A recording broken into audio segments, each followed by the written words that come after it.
Welcome to Marketing Mistakes and How to Avoid Them. I'm Stacy Jones, the founder of influencer marketing and branded content agency Hollywood Branded. This podcast provides brand marketers a learning platform for top experts to share their insights and knowledge on topics which make a direct impact on your business today.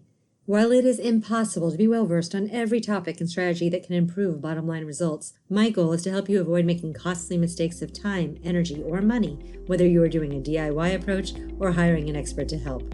Let's begin today's discussion. Welcome to Marketing Mistakes and How to Avoid Them. Here's your host, Stacy Jones. Welcome to Marketing Mistakes and How to Avoid Them. I'm Stacy Jones. I'm so happy to be here with you all today. I want to give a very warm welcome to Steve Gordon, who is founder of Unstoppable CEO, a company specifically designed to help professional service business leaders approach their companies with a new way of thinking to allow a breakthrough to real freedom, with a business that grows more and more with less and less effort from you. Steve has developed marketing strategies and client attraction systems for businesses in over 30 industries, and he helps get the businesses back on track to grow independently, allowing CEOs to reclaim their own independence and freedom. Today, we're going to talk about one of the most powerful tools Steve believes in, and he thinks that CEOs should be using it to market their own businesses. We'll learn what has worked from Steve's experience, what maybe could be avoided, and where people are missing the mark. Steve, welcome. Hey, Stacy. Thanks for having me.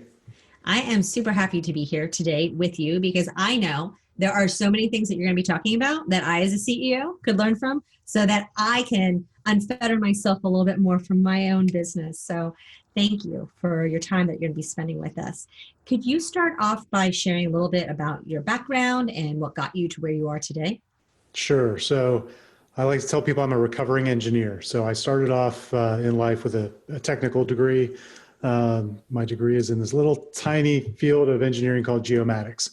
And I got hired out of college as the 10th employee at a little consulting firm here in Florida, and was there for about 4 years, and then was asked by the CEO to take over and run the business as CEO, and then ultimately be kind of his exit plan.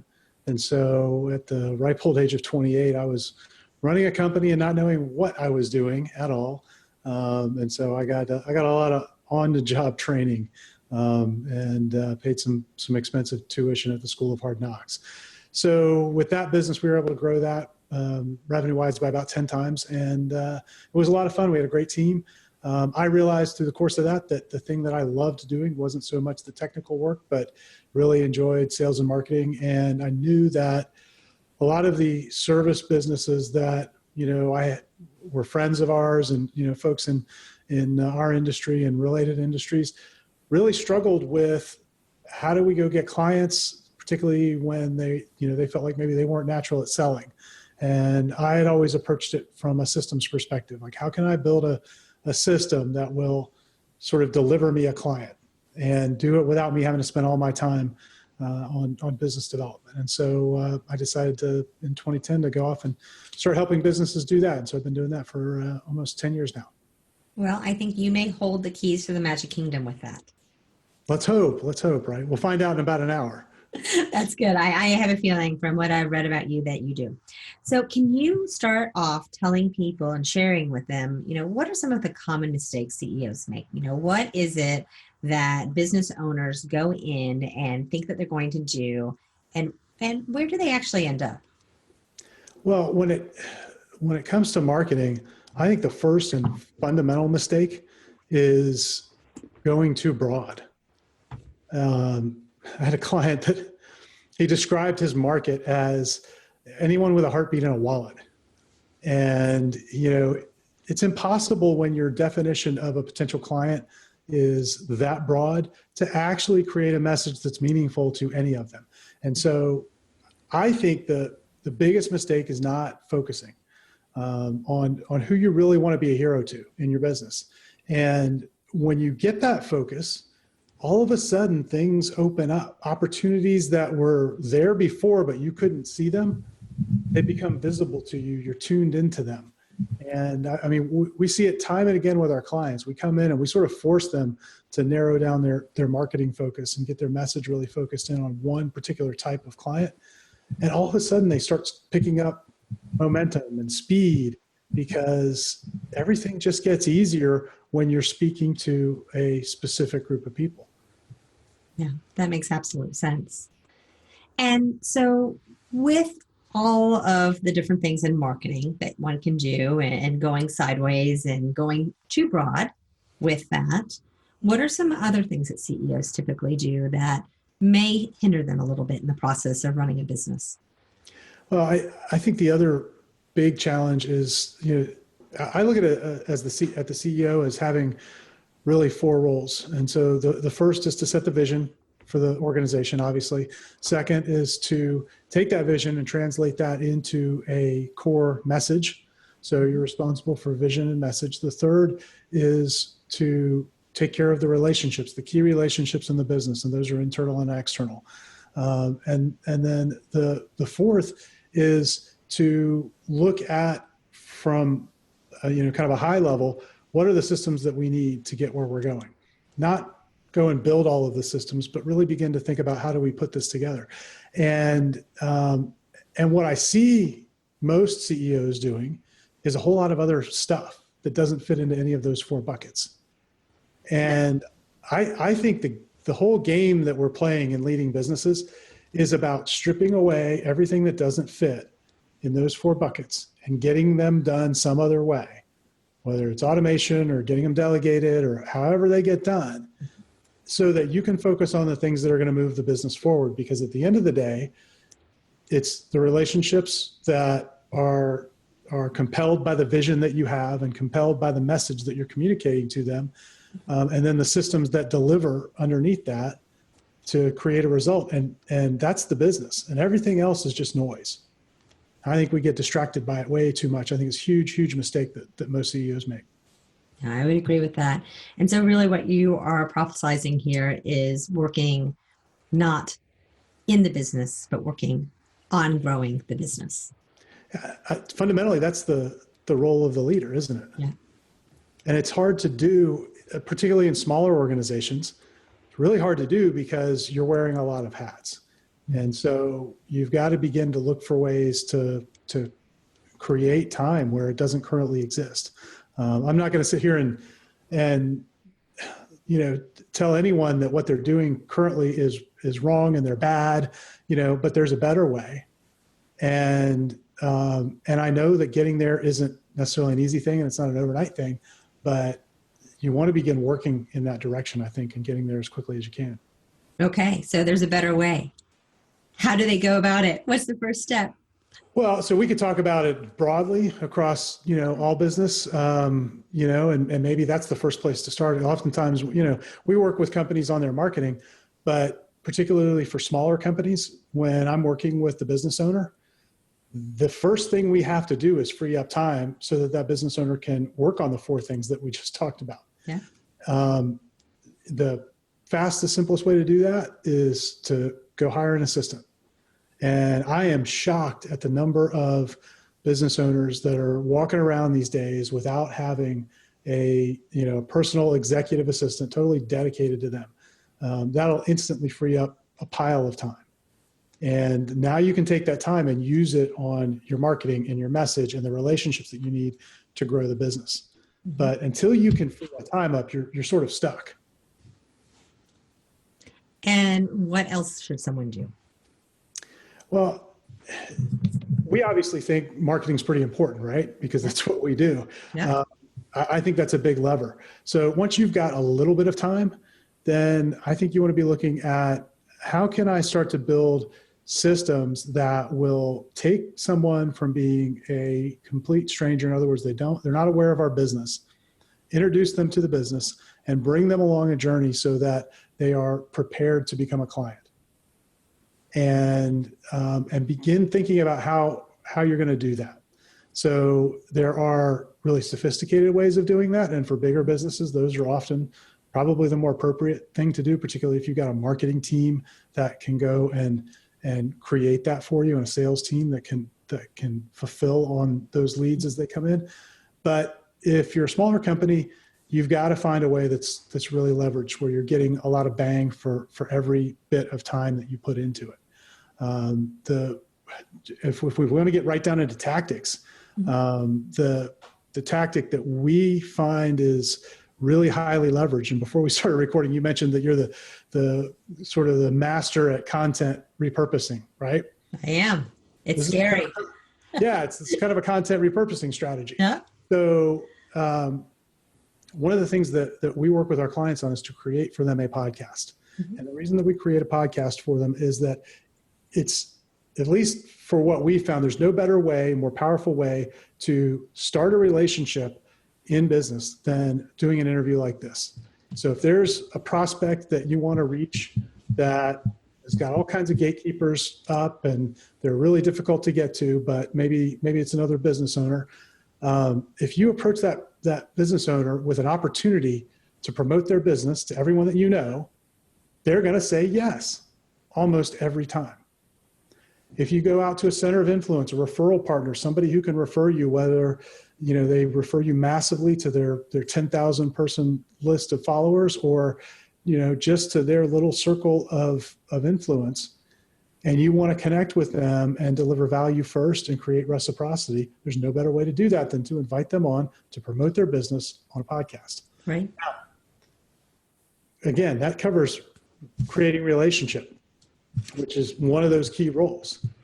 And you can do that effectively in about 4 to 5 hours a month, which compared to trying to run around and network and do a lot of the things that a lot of people are doing now, to build those relationships and hope that they meet the right people. Now you can do it in a really targeted way, in a really time efficient way. Mm-hmm. But you get this great strategic byproduct out of that. You get really good content. You get an interesting conversation like the one we're having now, mm-hmm. with some really great information that you can then share with everyone in your pipeline and continue to nurture those relationships and educate them not only about what the person does who you're interviewing, but in every interview, you're going to share a little bit of your point of view. And you're the one that shows up week after week after week, sharing a little bit about you, building a little more trust because they're hearing your voice, they're listening to you interact with this person. And if you're the one doing the selling, it's really interesting. You actually are giving that potential client a little picture of what it's like to be in a sales conversation with you. Even though this isn't a sales conversation, it's still a conversation. It's very similar to what they're going to experience. So you remove a lot of the barriers that are going to be there. Now, Stacy, I don't know about you. I don't know, you've been podcasting for a long time. I know with me, when I go to conferences now, people will recognize me from our podcast and they'll come up and talk to me as if we're old friends. Because I've told stories about my kids on the podcast. I've told stories about, business and things that have happened to me. And they'll come up and relate these things. And it's a total stranger to me. I've never met them, right? But they think they know me. 100% happens. Yeah. And it's one of the best ways to create a very authentic, real relationship, even though it's a little one-sided because you don't necessarily know the person who's coming up to say hi. Right. Well, but isn't it the job of marketing to create that feeling of relationship in the mind of the prospect? And so what we find is that with this little investment of time for a business owner, for an entrepreneur who is already time strapped, if they can make that little investment of time and have a team, whether it's an internal team or an external team, that then takes it as soon as they end the interview and they take those files and they go process them and they get them on the web and they get them in email, get them on social media. And I mean, you could tell them all the places to repurpose it, right? Now you've got a really powerful way to show up. And it's very easy to create this content. Content marketing is a powerful, powerful thing. But I will tell you that the vast majority of businesses struggle to actually make it happen because of the time and talent that is required to write content, to make it meaningful, to edit it, to do all that stuff. When you do an interview like this, it's just easy. You're just having a conversation and recording it so the world can eavesdrop. That is a fantastic way of explaining it. And I think one of the most important things here is, you're talking about having the CEO or the business actually treat themselves as their own client and put the time in so that as much time as you might be putting out for other clients, you're now actually investing it within your own business and creating it as an important cog to keep your own business going. Absolutely. And this can be done in a really time leveraged way. So as the CEO, for a small little investment of time, if you've got a team behind you, and we can talk about who you need on that team and costs and all that if you want to, but if you've got this team behind you, you're in, you're out, and you're doing the thing that you need to do, which is build those relationships and then communicate that message and set that vision. And then have a system behind you that takes care of the rest. And when you do that, you've now got this powerful little engine that just keeps running and running and running, and it doesn't take much effort for you to keep it going. And when I first discovered this, I was trying to grow our current business. I was running around doing networking events, and I was going to conferences and trade shows, and I was speaking all over the place, trying to get in front of potential clients. And I was probably spending at least 8 to 10 hours a week. So a full day or more. Usually that was a breakfast meeting, maybe a mixer at some point during the week after hours. Basically it was time away from my family. And then I'd haunt a coffee shop and have these coffee meetings with people stacked, right, to try and build these relationships. And most of the time what would happen is I'd meet someone, and they'd come, and we'd have this great conversation over coffee or lunch or whatever. We would both leave and promise that we were going to have one of those mythical, mutually beneficial relationships, and then I'd never hear from them again. Yeah, despite best intentions, and it happens to everyone. Yeah, and it's not their fault. They're busy. Yeah. But with this method, when I discovered I was able to go completely cold turkey on all of that networking, cut back speaking tremendously. And now I'm able to build relationships with people like you, with other influencers. Oftentimes, because we build a really great relationship, we'll then find other ways to collaborate, And so maybe I'll do a presentation via webinar to all of the people in their network. Maybe we'll host them and have them do one to everyone in our network. There are lots of ways to develop collaboration out of these types of interviews. It's just really, really effective. And you start the relationship off without it being about sales at the beginning. So you're really building a friendship, a business friendship based on value at the beginning. And then it's just amazing to see how easily it grows from there.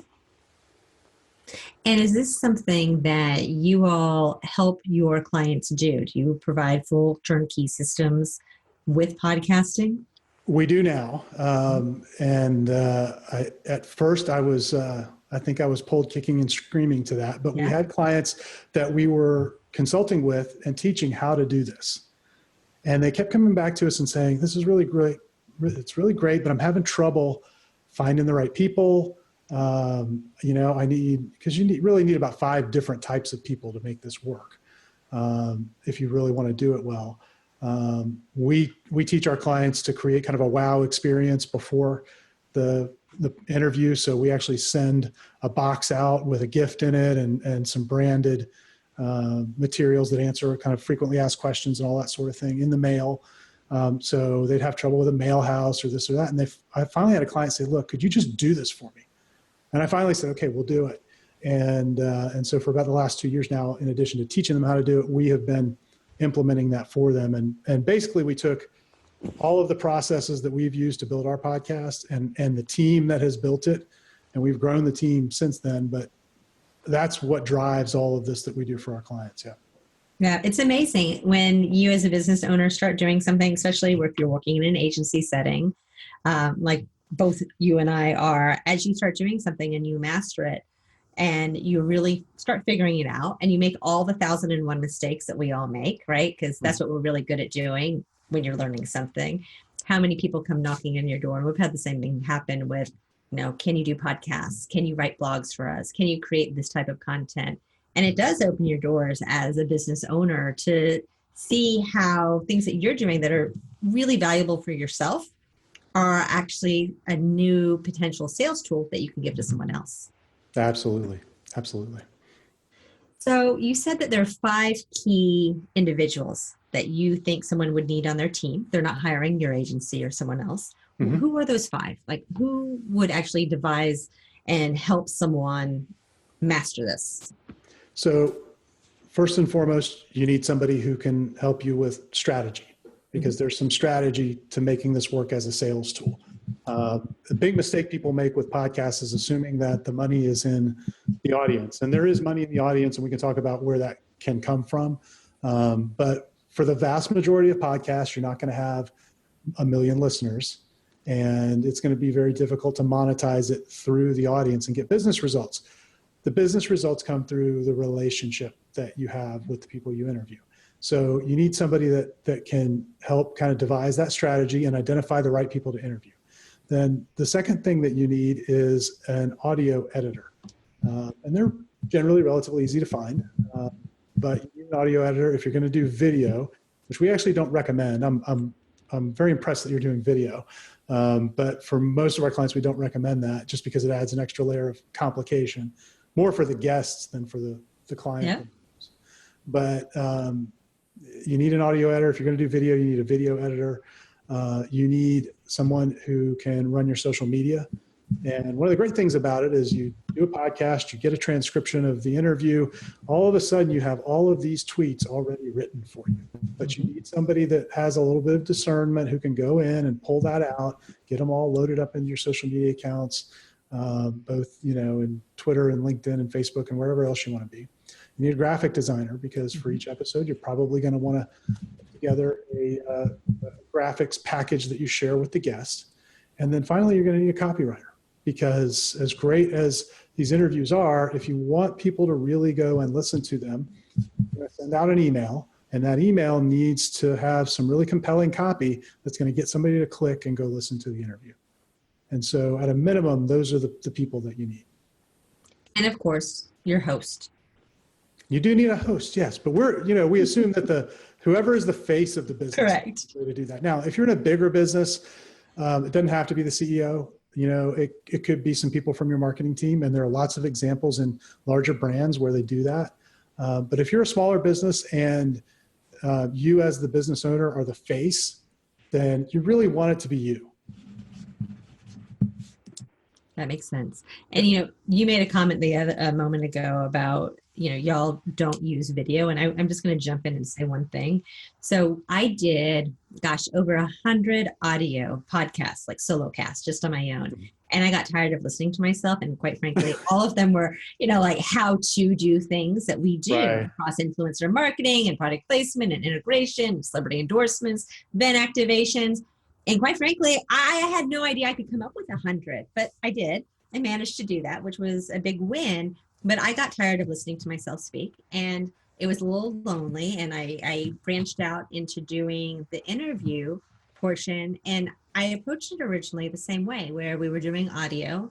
And when I was doing it by myself, I was very critical of making sure that our editor got all the ums, ohs, ahs, and bleeps out of there. And realized that as we were doing more and more podcasts, and we were doubling it, we started with 1 a week, now we do 2 a week, that the editing time to try to go in there and clear out all those ahs, ohs, and ums that no one else cares about besides me would go away if we did video. Because you can't do it, right? Can't do it. You look really strange on video. If, every split screen, you're taking out someone's ums nonstop. So that actually allowed us to do a cost savings a bit on our editing and our time that we were spending on doing podcasting. And then it also gave us this whole new level of content with video that we could repurpose and use in a different way than we had when we were approaching it from audio.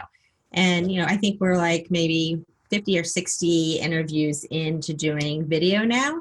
And in most cases, people have been able to figure out on the other end how to do the video. Sometimes we've had people use their phones. It's worked. It's just a different, perspective, a little tall and long and thin, but it's worked. And so it's been really cool to see how this has evolved. And it's also doing video has made me a little bit, if you've been listening to our podcast since the beginning, I'm a lot more relaxed when things happen now. Like when beams of sun come down from my skylight that I never knew could actually shoot down lights and light me up on screen, or dogs are barking, or lawnmowers are going, or someone's dropping something off at the office. So as a business owner, if you want to try to vibe out and relax a little, I would strongly encourage video because it makes you do it. That's really interesting. We've avoided it just because of the guests, really. So we can get our clients prepared to do video. That's not the issue. But oftentimes they are interviewing people that wouldn't normally appear on a podcast. They're Yeah. generally not marketing people, but they're business owners. And we have even found that in some cases, some are actually reluctant to get on the phone, and we've sort of simplified it for them. So worst case, if they can dial a telephone, they can be on the interview. If they can be on a computer with a microphone, great. That'll be even better. But we've sort of stair-stepped it down and have found that to be really effective. So I'm glad you're having success with video. May make us go back and test some more. Yeah, it's fun. It's different. And I also, what I like about it, and I know this is totally a tangent for everyone, but what I like about it is just being able to look at you when I'm talking with you right now.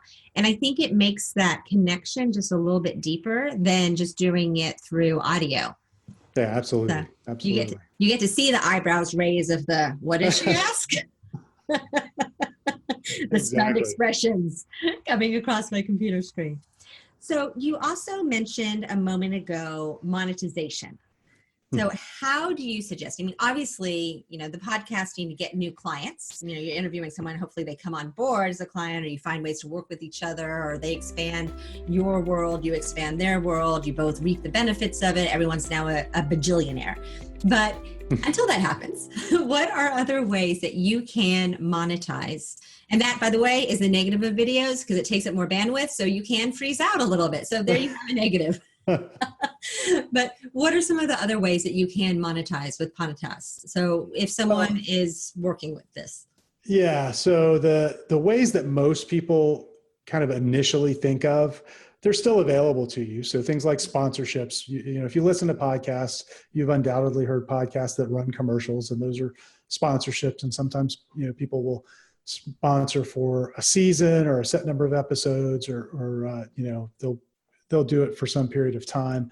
That's a way to do it. There are some podcast networks where there's some monetization by them placing commercials and sponsorships just randomly across all of the podcasts in the network. So you may not necessarily know who's advertising, from week to week, because they're dynamically inserted. Those things are all available, but they tend to only become available when you have a really high number of downloads. And so I always feel like, until you're at a point where you're getting 10,000 downloads or 20,000 downloads or 50,000 downloads, probably more realistically, per episode in the first 90 days, that your better bet is to be your own podcast sponsor. Because when your business is the sponsor of the podcast, you get all the commercial time, you get to build all the relationships with the guests, and people are driven, who are listening to it, are driven to the next step offer that makes the most sense for you and for your business. So rather than diluting the impact of it and sending people off to someone else who may have paid you a few dollars, and it really is a few dollars, unless you have a massive, massive audience, it's tough to make a ton of money that way.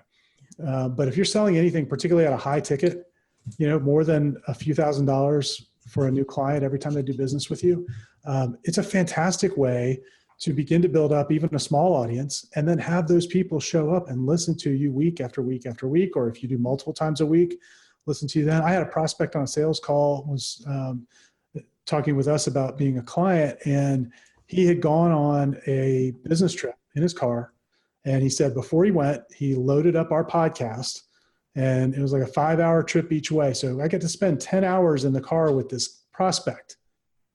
How else could I have ever spent 10 hours in the car with this prospect? He's listening to me the whole way there, the whole way back, and all that time selling himself on me, because ultimately he's buying me. I'm the face of the business. Yeah, we got a team and all that, but first he's got to buy and trust me. And that gave him the opportunity to do that over the course of 10 hours. To me, that's a really powerful lever in a business, particularly if you're selling to a business audience. Podcast listenership tends to skew towards people in business, and tends to skew towards a more affluent audience. Mm-hmm. And so you're getting in front of good people, typically, who have money, who can buy things, and you're getting the opportunity to spend a lot of time with them. It is a medium where people actually do have an attention span, because they're able to do it and multitask, and that's okay. So they can do it and drive. They can do it and, be working out at the gym. I mean, I go to the gym 5 days a week, And 3 of those days when I'm just on a cardio machine, I'm listening to a podcast usually. And so, it's a great way to access that audience during time that otherwise would be wasted for them. So it's value to them, and it's a great opportunity for you. Well, first of all, congratulations on getting to the gym 5 days a week. That is awesome and not so easy always to do. No, not easy. So, and what you brought up as far as, building your own relationship with your listener, that was something that I started on. The reason why I actually started writing blogs is I would find myself trying to explain something to a client. And this turned into podcasts eventually as well, where I would then walk away from the call and say, oh my gosh, there's so much more they need to know. There's so much more I'd like to be able to tell them. And they're not going to want to sit here and just listen to me droning on and on and on necessarily. And how can I have them do so? And so I would write a blog and I would send it to them afterwards and just say, oh, by the way, happened to write this blog that I thought you would like. I mean, in early days, I actually backdated these blogs. So it's like, oh no, I already did this for you. It's not that you and your like craziness caused me to actually write this blog, right? Right. No. Not all. This isn't about you. This is, lots of people have this issue. And I moved that into, that's how I started doing the solo podcasts, because I took some of those ideas and then I moved over to doing podcasts when I had the same issue with a client. And now I'm able to use all of those podcasts, and I still do solo podcasts as well as the interview podcasts, where it's become a fantastic business follow-up tool. So when I have an interesting speaker on, that's on a topic, and we both talk about influencer marketing, or we talk about branded content or podcasting, whatever it might be that makes sense to what the client is interested in buying from me as well, I can send them that link for them to listen to later on. And so just like you said, someone sitting in their car driving for 10 hours round trip listening to you, having someone at their desk later on, it is an incredible value proposition that you can offer in a marketing tool. Yeah, absolutely. And it works if you're doing the primary selling. It works if you've got a sales team. Yeah. With one of our clients, they've got a sales team that is constantly looking for, they call them gives. How can I have a little piece of information that I can give to a prospect or give to a client to help further the relationship? And they have this insatiable appetite for that, as most sales teams do. Yeah. It's a great way to create that content really, really quickly, because with a podcast, if you've got somebody that's knowledgeable on a particular topic, and in your business you do, of course, you're expert at whatever you do, and you can sit down with nothing more than an outline on the back of a napkin, and you can put together a fantastic podcast because you're an expert at it. Whereas if you went to write it, it would probably take you hours. You'd have to have it edited, it'd then get published, you go through all of this craziness. And to me, this is the shortcut. Start with the audio, or in your case, start with the video. Whichever. Right. And from there, everything else can get created. So that article will ultimately get created, but it'll come from the transcript of what you said. So oftentimes what we'll do is, occasionally we'll do a solo episode where I'll go on and I'll talk about a topic. And it's a fantastic way to work through. I talked about the 4 roles earlier, and one of them is messaging. It's a really fantastic way to work through your messaging, because the more times you say something and you sort of see what the market reacts to, you send out that podcast and you see, do I get any response back from that? It allows you to test and tweak that message in a really rapid way, and really hone that in. And then when you get one that's good, you take that transcript, you hand that off to a writer to clean it up and turn it into an article that's in your voice because you said it.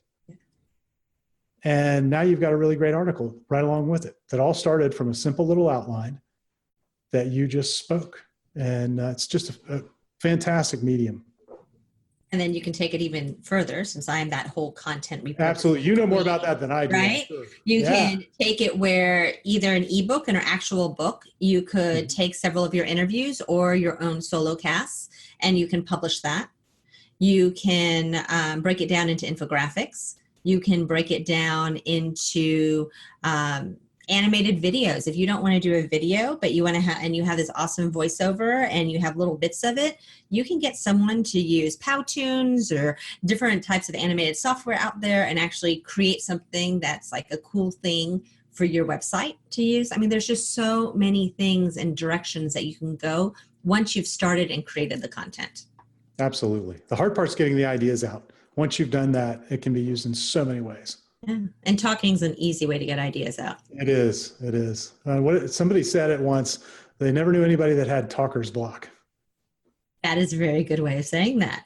That is awesome. So are there any other recommendations you would take our listeners through today on what they should be doing to get out there? You know, we focus primarily on podcasting, and that's great. But is there anything else you can think of even within that world that would be a good takeaway? Well, I think, again, the big takeaway is really get focused in on who you want to be in front of and be really strategic about who you want to build relationship with. To me, that's the foundation of everything. And I know we talked a little bit about at the beginning, but I really want to kind of reiterate that it's an important piece of this puzzle. Podcasting is cool, and it's kind of the hip thing right now. I think it'll be around for a long time. I think it will outlast a lot of other mediums because it really is just an extension of radio. We've been doing audio for a long time. We've been doing video for a long time. I don't think it's going away. I always like to build my marketing and my business around things that are timeless. It's not that I don't like running ads on Facebook or Google or all that, but whatever you did today is guaranteed to be different 7 days from now. And so with tools like this, it's a medium where it's changing, but it's changing more slowly. The things that you do today are not going to be all that different than the things that you do in this medium 10 years from now. And to me, that really simplifies how you do business development. You don't have to continually learn the latest and greatest new thing, but you can be consistent and you can actually master something. And so I think if you start with the right foundation, be really strategic about those relationships and pick a medium, whether it's podcasting or something else, that you can truly master. Because I think one of the biggest mistakes that I see people making in business is they dabble. They do a little bit of marketing over here and don't really get good at it. And then they read the next article, on Medium, and they do a little bit of marketing over here on something else. And then they do a little bit over here, and they never really get good at any of it. And they never get really any results out of any of it. And so whether you do a podcast or anything else, pick something, figure out how to master it, be strategic about the relationships you try and create through that medium, because that's the point of it. And if you do that, you're going to have success. It's inevitable. Absolutely. And, I think what you were saying about podcasting, what's so great about it is it's evergreen. It's not like an ad that you're putting out there. Well, you may actually advertise your podcast, I'm not saying that, but you are investing time and money in something that is content that's going to keep on giving. And it's into perpetuity. 5 years from now, this is still going to be relevant with whomever you're talking about and different ideas. And maybe if you're talking to someone about, the best way to roll out Instagram, it will have changed by then. But there's so many marketing topics and there's so many businesses that are going to be evergreen as well. The conversations are going to be there, that it makes it where you really have a long life of content versus just something that you're pouring money into that is going to be a blip. Absolutely. Absolutely. So, Steve, if people want to learn more about you, and what do they need to do? Where do they need to go? And how can they find out more? Sure. So we've put together a page just for your listeners. And on that page, we've got some free stuff. So I wrote a book last year called The Exponential Network Strategy, which actually describes in detail a lot of what we've gone through today about how we use podcasts to connect with influencers and with potential clients. Talks about some of the processes that we use. And normally that sells on Amazon for $10. But for your listeners, they can go to our website, go to unstoppableceo.net/marketing mistakes. and they can get it for free in ebook and in audiobook format. I'm a big fan of audiobooks, again, because I'm at the gym a lot. So we wanted to make that available. And also there, they can, we've got if they prefer to watch a presentation, there's a recording of a presentation that I gave last month that talks about, again, gets into the details of how we do a lot of the things that we talked about today, a little bit more than what we had time for today. So they can watch that there. And if they'd love to, if they'd like to talk to me, I'd love to talk with them. And there's a link on there where they can book some time and we can have a conversation. Well, that is absolutely awesome of you. Thank you so much for giving that to all of our listeners today. I know I'm going to go and check that out too. So Steve, thank you for your time, and all of our listeners, thank you for tuning in to Marketing Mistakes and How to Avoid Them. And I'll speak with you all on our next podcast.